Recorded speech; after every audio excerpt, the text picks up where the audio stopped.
আকাশ মেঘলা, ঘোলাটময় পরিবেশ। আশপাশে জুড়েছে শীতল বাতাস। নাসারন্ধ্রে অনুভূত হয় মৃত্তিকাম সুভাষ। বোধ হয় ধরণী তার উদাস মনের পরিচয় দিল মেঘলা আবহাওয়াতে। ছুটি সে মেঘলা আবহাওয়ায় গানা ভাসিয়ে ভার্সিটিতে গেল। অথচ সেখানে গিয়েই তার মন উদাস উদাস লাগল। কেবল আজকের দিন। আজকের দিনটা পার হলেই তার আবির ভাই চলে যাবে অন্য দেশে। আর চাইলেও তার সাথে ছুটির দেখা হবে না। কতটা দূরের পথ। অন্য একটা দেশ। ছুটির মন খারাপ হয়। উদাস মনে দুটো ক্লাস করে যেই না বাসায় ফিরতে নিবে সেমাত্রই পৃথিবীতে নামল ঝুম বৃষ্টির বিচরণ, ছুটি সাথে ছাতাও আনেনি।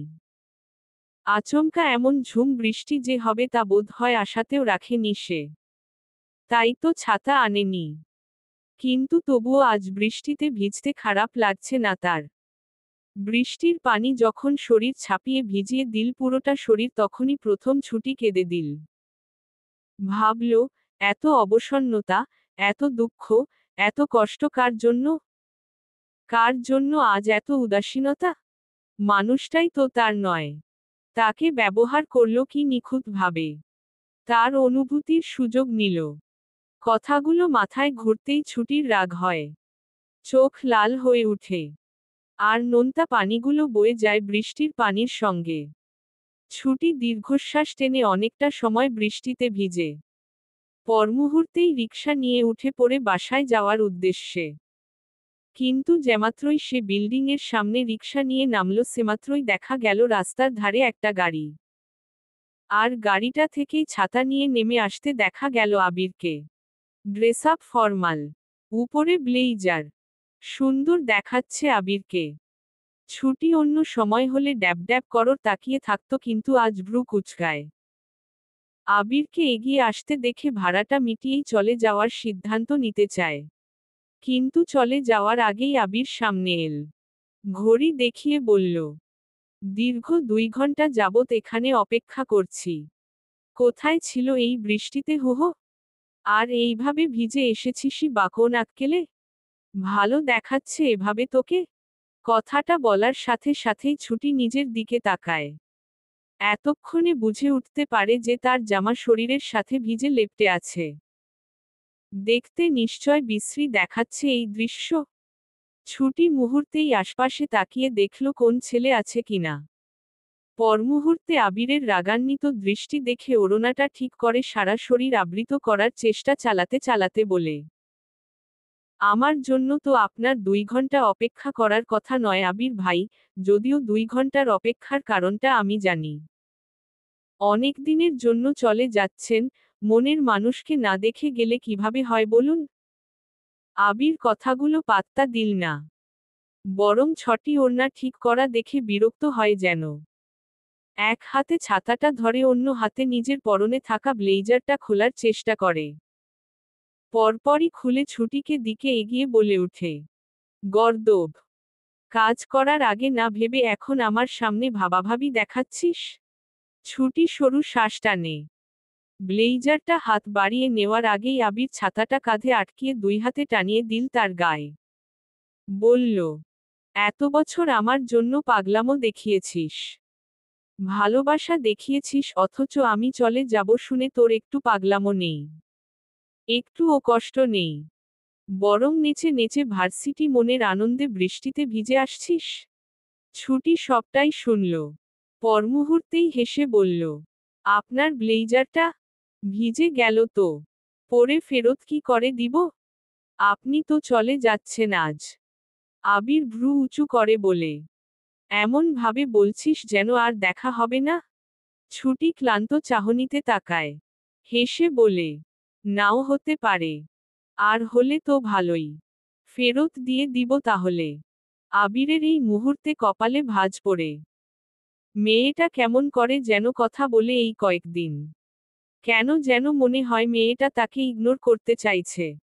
আবির শুধায়, নাও হতে পারে মানে?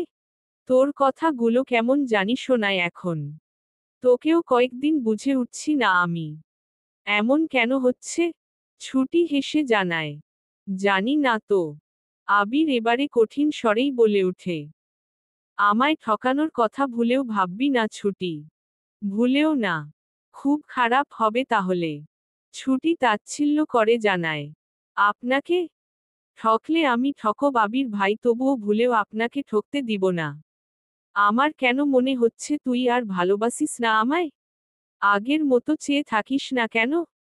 আগের মতো আগ্রহ দেখি না কেন তোর? বেশি আগ্রহ দেখালে নিজের মূল্য থাকে না আবির ভাই। যাই হোক, নিজের যত্ন নিবেন। ভালো থাকবেন আবির ভাই। আপনি দেশে আসলে জানাবেন। ব্লেজারটা পার্সেল করে পাঠিয়ে দিব। আবির ভ্রু কুঁচকে শুধায়। পার্সেল? দেশে ফিরলে তোকে সহই পার্সেল করে নিয়ে আসবো ছুটি। খালি ওয়েট করিস একটু আমার জন্য। ছুটি হাসে। মনে মনে ভাবে, কি নিখুঁত অভিনয়। এত সুন্দর অভিনয় কেউ করে? কেনই বা করছে এই অভিনয়টা এখন? এখন তো নিশ্চয় কোন স্বার্থ জড়িয়ে নেই, তাই না? তাহলে তো বলেই দিতে পারে ছুটি ও অভিনয় তাল মেলাল। হেসে বলল, হু, ভালো থাকবেন। যত্ন নিবেন নিজের। আবির যেন কেমন করে তাকালো। সে দৃষ্টিতে দৃঢ়তা রেখে বলে, আরো কিছু বলার কথা বোধ হয় তোর। বল। ওটা শোনার জন্যই আসা। ছুটি চুপ থাকে। যদিও জানে আবিরের সবকটা কথাই অভিনয়, তবুও আলতো স্বরে বলে ওঠে, ভালোবাসি। আবির যেন এবারে শান্তি পেল। মুখে ফুটে উঠে হাসি। ছাতাটা ছুটির দিকেও নিয়ে গিয়ে কাছাকাছি দাঁড়ালো সে, কিঞ্চিত ঝুঁকে ঠোঁট ছোঁয়াল ছুটির ভেজা কপালে। বলে, অপেক্ষায় থাকিস। ঝুম বৃষ্টিতে শীতল আবহাওয়া জুড়েছে আশপাশে। স্বচ্ছ সেই শীতল আবহাওয়ায় বেকনিতে বসে ছুটি আর আবিরের দৃশ্যটা দেখল। বিড়বিড় স্বরে বলে উঠল, ওরা বিয়েই করল না, অথচ রাস্তায় দাঁড়িয়ে চুমু খাচ্ছে। আর আমি? বিয়ের 4 বছর পরও এই 4 দেওয়ালের ভেতর বউকে চুমু খেতে গেলে আতঙ্কে থাকা লাগে। কখন না জানি বউ যুদ্ধ ঘোষণা করে দেয়। কথাটা বলেই স্বচ্ছ কপাল ঠেকায় বেকনিতে। পরনে তার তখন একটা তোয়ালে কেবল। একটু আগেই তার আব্বু চেঞ্জ করিয়ে দিবে বলে হাওয়া হয়ে গিয়েছে। স্বচ্ছর বিরক্ত লাগে। বেলকনি ছেড়ে হেঁটে এসে রুমে আসে। হালকা চেঁচিয়ে বলে, আব্বু, আব্বু। হঠাৎ স্বচ্ছর এমন স্বরে ছুটে এল স্বচ্ছর মা আর সুহা।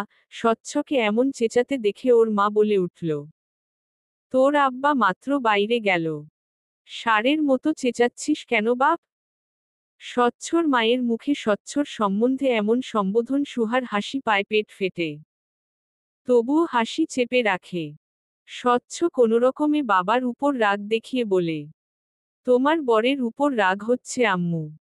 আমায় চেঞ্জ করানোর কথা ছিল। স্বচ্ছর মা তাকায়। সত্যিই তো। আবির সাদাফের পর স্বচ্ছকে চেঞ্জ করার দায়িত্বটা স্বচ্ছর বাবাই নিয়েছে। অথচ এখন ছেলেটার কোমরে একটা তোয়ালে পেছানো কেবল। স্বচ্ছর মা ছোট শ্বাস টানে। বলে, তোকে দেখতে এল কয়েকজন বাসায়। তোয়ালে পরেই থাকবি? নাকি চেঞ্জ করবি? তোর আব্বা তো বাসাতেও নেই। স্বচ্ছ বিরক্ত নিয়ে বলে, আমি কি মেয়ে? আমায় কেন দেখতে আসবে? আজব। পাগল। তুই অসুস্থ, তাই দেখতে এসেছে। তুই কেমন আছিস? তুইও না। স্বচ্ছ তখনও অসন্তুষ্ট। বলে, উনাদের দেখাতে কি আমি সুস্থ হব? যাদের দেখার তারাই তো দেখছে না। যেমন তোমার বর। সে তো আমায় একটা তোয়ালে পরিয়ে দিয়ে চলে গেছে। আমার বউ আমায় ফ্রেশ করাবে বলে চলে গেছে। আজ অসুস্থ বলে সবাই আমায় পাত্তা দিচ্ছ না। হাড়ে হাড়ে মনে রাখছি আমি। স্বচ্ছর মা চোখ ছোট ছোট করে তাকালো। বলল, সুহা, একটু দেখো না ছেলেটাকে চেঞ্জ করিয়ে দিতে পারো কিনা। বুঝোই তো আত্মীয়। তিহানদের ফ্যামিলি। না দেখা করলে বেয়াদবি বলবে। সুহা অসহায় দৃষ্টিতে তাকায়। সে তো চেঞ্জ করাই, তবে সুদ 60। কিন্তু পেঁচানো তোয়ালে খুলে চেঞ্জ করাবে নাকি এখন? ছি ছি। সুহা মনে মনে একবার ভেবেই কেমন করে। ততক্ষণে অবশ্য স্বচ্ছর মা চলে গিয়েছে অনুরোধ করে কথাটা বলে। সুহা বিরক্ত হয়ে বলে, একটা তোয়ালে পরে একটা মেয়ের সামনে বসে আছেন। লজ্জা লাগে না? স্বচ্ছ কেমন করে যেন তাকায়। বলে, এটা আব্বু করেছে। আমার দোষ নেই। আমি এক হাতে নিশ্চয় চেঞ্জ করতে পারবো না, তাই না? সুহা এগিয়ে আসে। স্বচ্ছর শার্টে হাত দিয়ে বোতাম খুলে প্রথমে বুক পিঠ মুছিয়ে দিতে দিতে বলে, আমার নামে আপনার আম্মুর কাছে বিচার দিচ্ছিলেন নাকি অভিযোগ যে ফ্রেশ করাবো বলে করাইনি? কোনোটাই না। সুহা সরু চোখে তাকায়। মুছিয়ে দিতে দিতে পিঠ মুছানোর উদ্দেশ্যে কাঁধ বরাবর ঝুকল। মুহূর্তেই সুহার অল্প ভেজা খোলা চুলগুলো গিয়ে পড়ল স্বচ্ছর মুখে চোখে। এতটা কাছে সুহাকে সে আজ প্রথম অনুভব করছে না। যখন থেকেই সে অসুস্থ হওয়ার পর সুহা এই কাজ করছে তখন থেকেই এই মুহূর্তটাতে সে খুব মনোযোগ দিয়ে সুহাকে অনুভব করে, তাকিয়ে থাকে মুগ্ধ দৃষ্টিতে। আজও তাই। তবে চুলগুলো মুখ চোখে পড়তেই চোখ বুজে সে মুগ্ধ হয়ে ঘ্রাণ নেয়। পরমুহূর্তেই কেমন স্বরে জানায় তার মুগ্ধতা। একটা স্মেল তোমার চুলে সুহাসিনী। যদিও কোনোদিন কোন মেয়ের চুলের ঘ্রাণ নেইনি, তবে শুনেছি আমি। এখন মনে হচ্ছে এটা সত্যিই সুন্দর। সুহা বিরক্তি নিয়ে তাকায়। স্বচ্ছর মুগ্ধতাতে এক বালতি পানি ঢেলে দিয়ে সরে গিয়ে বলে, চুলের কোন নিজস্ব ঘ্রাণ নেই ভাই, ওটা শ্যাম্পুর ঘ্রাণ। স্বচ্ছ কেমন করে তাকায়। সুহা ততক্ষণে সরে দাঁড়িয়েছে, যাতে স্বচ্ছর মেজাজ বিগড়ে যায়। বিরক্ত গলায় বলে, ভাই? কে ভাই? ভাই হলে সারাক্ষণ বউ বউ হয়ে ঘুরঘুর করছো কেন আমার আশপাশে? বলেছি আমি ঘুরঘুর করতে? আপনার কথা অনুযায়ী ঘুরঘুর করব নাকি? স্বচ্ছ ভ্রু বাঁকিয়ে শুধায়, কার কথা অনুযায়ী করবে? সুহা কারো কথা অনুযায়ী চলে না। ভালো। সুহা ছোট শ্বাস টানে। পরমুহূর্তে বলে, উঠুন। আপনাকে একগাধা মেয়েলোক দেখতে এসেছে। তোয়ালে পড়ে গেলে অবশ্য বেশি অ্যাটেনশন পাবেন। তবে আপনার আম্মু যেহেতু বলেছে সেহেতু চেঞ্জটা করিয়ে দেওয়াটা উচিত। নাকি মেয়েগুলা আসবে এসে আমায় এই অবস্থায় দেখবে আর তাকিয়ে তাকিয়ে থাকবে, তা সহ্য হবে না তোমার? সুহার অতটা খারাপ সময় আসেনি স্বচ্ছ। একটা সময় ছিল আপনাদের পাড়ার এত এত মেয়েদের থেকে আপনার রূপের প্রশংসা শুনেছি। এই পাড়ার অর্ধেক মেয়ে আপনার রূপে মোহিত, আমি জানি তখন থেকেই। সুতরাং তখন যেহেতু সহ্য হয়েছে এখনো সহ্য হবে। সব মেয়ে মোহিত অথচ তুমি ফিরেও চাও না। নিষ্ঠুর নিষ্ঠুর। বেশি কথা বলেন। উঠুন। স্বচ্ছ উঠতে উঠতেই বলে, এখন কি তুমি চেঞ্জ করিয়ে দিবে সুহাসিনী? সুহা মাথা নাড়িয়ে শুধায়, কেন? সমস্যা হবে? আমার তো এক হাত ভালো আছেই। দাঁড়াতে, হাঁটতে সবই পারি। তুমি কেবল একটু সাহায্য করলেই হবে। আমি সাহায্য করব, কিন্তু তোয়ালে খুলবেন না একদম। কিংবা কোন ফাজলামো করবেন না। রে দিব তাহলে। সুহা কথাটা বলতেই স্বচ্ছ হাসে ঠোঁট বাঁকিয়ে বলে, খুললেও কি? তোমারই তো বর, তাই না? অধিকার রাখো তুমি। সুহার কান গরম হয়ে ওঠে। উষ্ণ ধোঁয়া বের হয় যেন নাক মুখ দিয়ে। রক্তিম থেকে মুখটা। তবুও স্বচ্ছর কথার উত্তর করল না। নিশ্চুপ থেকে স্বচ্ছর প্যান্টটা হাতে নিল, তারপর স্বচ্ছ বিছানায় বসতেই সুহার সাহায্য নিয়ে প্যান্টের দুপা ঢুকিয়ে যখনই উঠে দাঁড়াতে নিল ঠিক তখনই আচমকা ঘটে গেল এক বিপর্যয়। সাদা তোয়ালেটা ডিলে হয়ে পড়ে গেল এক মুহূর্তেই ফ্লোরে। স্বচ্ছ মুহূর্তে চোখ গোল গোল করে তাকায় সুহার দিকে। মেয়েটা চোখ খিচে নিয়েছে। রাগে দুঃখে লজ্জায় রক্তিম হয়ে দুই হাত চেপে ধরে স্বচ্ছর গলায়।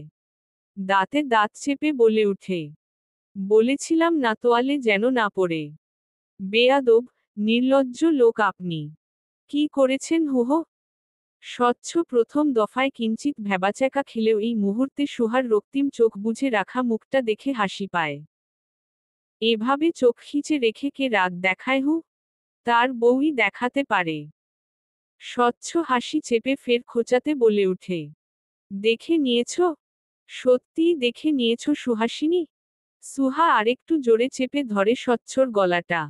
বলে, নির্লজ্জ, বেহায়া পুরুষমানুষ। স্বচ্ছ হাসে এবারে। বাম হাতে প্যান্ট টেনে কোমরে উঠিয়ে নিতে নিতে বলে, নিষ্ঠুর। আমার অসুস্থতায়ও একটু মায়া নেই তোমার। চলবে।